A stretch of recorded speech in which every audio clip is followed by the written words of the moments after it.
हठात घड़घड़ शब्द करी तले पिटी होगला विमान किछि समय पर घरे पहुंची थांते ता पूर्व है प्लेन दुर्घटना आ विमान अधिक उच्चर उड़ू नथिबारु जीवन बंचीगला बोली कहते राउरकेला विमान दुर्घटना अल्प के बर्ती जाइतबा महिला यात्री अनिता साहू दुर्घटना पर से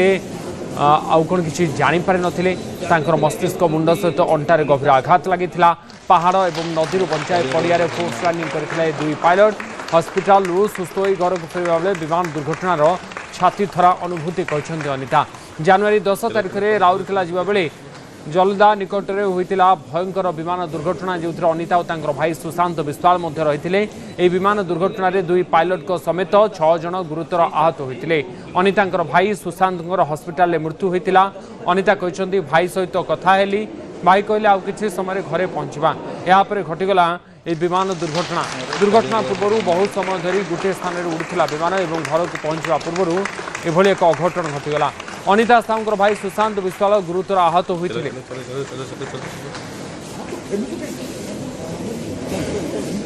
जनवरी 10 तारिख दिन विमान दुर्घटना होता विमान दुर्घटना 4 जन यात्री 2 जन पायलट थे समस्ते बर्तमान सुस्थ होकर घर फेरी आज अनिता साहू सुस्थ होकर घर फेरुंट फैमिली मेम्बर समस्ते खुशी अच्छा सीधा सड़क अनिता साहू सहित टी आलोचना करवा बहुत बढ़िया लगुच आपण मान सेवार आज बहुत भल पहुँचु बहुत बढ़िया लगुच बहुत आपड़ भल रुहतु मो भाई की एति दरकार भल करके छाड़ रहा केते समय से भाई कथा पुणी एत सब रहा ना पाखापाखि हो गला आ 15 मिनट खंड लगे पहुँचा एति कथा तापर कौन है कि जान कि शुणी नहीं कि शुणी नहीं से नाई रहा जे आसिक 10-15 मिनट रहा से आम देखिलु कि एत समय रहा से जड़े पायलटर चेयर उपर उठिकी कौन गली पड़ा बुलिकी से नेला सेटा देखिलु तापर कौन है कि जान किसी नथला मु मेडिकल रे जानिनी कि एठी आसी कि कौन पाई तापर जतले होश आसला कहले कि बड़ा हेची बोली से विमान रे कौन हेची मु जानिनी बहुत भगवान को डाकी पाद दिली आगे जगन्नाथ को डाकी आगे गोड़ थोइनी भगवान को नहीं भल पहुँचे बस आउ कि जानी रहा जाए पायलट जो रहा 10-15 मिनट से जानी आउ जानी कौन बेसी उच्चार भी नथला हाँ तले तले जाऊला बेसी उच्चार नथला घड़घड़ घड़घड़ है भाई कहला कि मुंडरे बांधी दे साल मु पकई कान ये करदेली रहा जो जी समय रहा से जानी कि रहा तापर घटना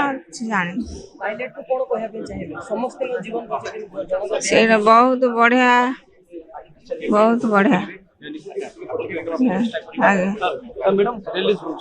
भल लगुच एत बड़ा दुर्घटना बंचीना जो आम जाऊँ बहुत खुशी लगुच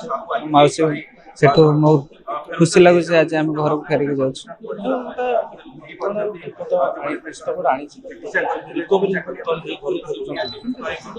भल लगुच रिकवरी डॉक्टर मान बहुत अवदान रही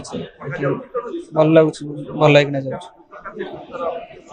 निश्चय पतिरा शुणुले टे आलोचना करवा जो डॉक्टर अच्छा सहित आलोचना करवा जो गति अच्छा आलोचना करवा कौन कहे समस्ते प्राय रिलीज हो गले मात्र आउ जड़े थे सी रिलीज अनिता साहू केमती इंजोर्ड था कौन होता आज पेसेंट जो आम पाक आसते स्ट्रेचर आसते मस्तिष्क गेबर क्षत था मस्तिष्क रक्तस्राव होता गोड़े गोटे फ्रैक्चर थिला इमिडिएटली तो रिपेयर कराला सेटा emergency basis life saving surgery कराला आज सी डिस्चार्ज होगी जाऊँच व्हील चेयर जाऊँ नो डाउट कॉन्शियस अच्छा कथबार्ता कर खुशी अनुभूति आम सहित सेयार कर आम सब बड़ उपलब्धि आज्ञा देखिए जना पड़े मुंडे बोधे आघात होती जेहेतु शेष दिन में सब लास्ट से रिलीज होती निस्तार अधिक बाजी बहुत सीरीयस थे निस्तार हाँ सी आसला बेलू बहुत सीरीयस कंडीशन थे सेमी कॉन्शियस अवस्था थे आईसीयू इमिडिएटली रखाई इमिडिएटली स्कानिंग हेबा परे तांकर ऑपरेशन करा जायतिला सेदिन संध्याळे ही ऑपरेशन हेतिला इमरजेंसी रे आउ सेतिबे बोली तांको प्रथमे सेटा को आईसीयू रे पुनी रखा हला तांको किछ दिन परे रिकवरी फेज आसला परे तांको वार्ड को शिफ्ट करा हेतिला निश्चय प्रतिक्रिया शुणुले अनिता साहू आज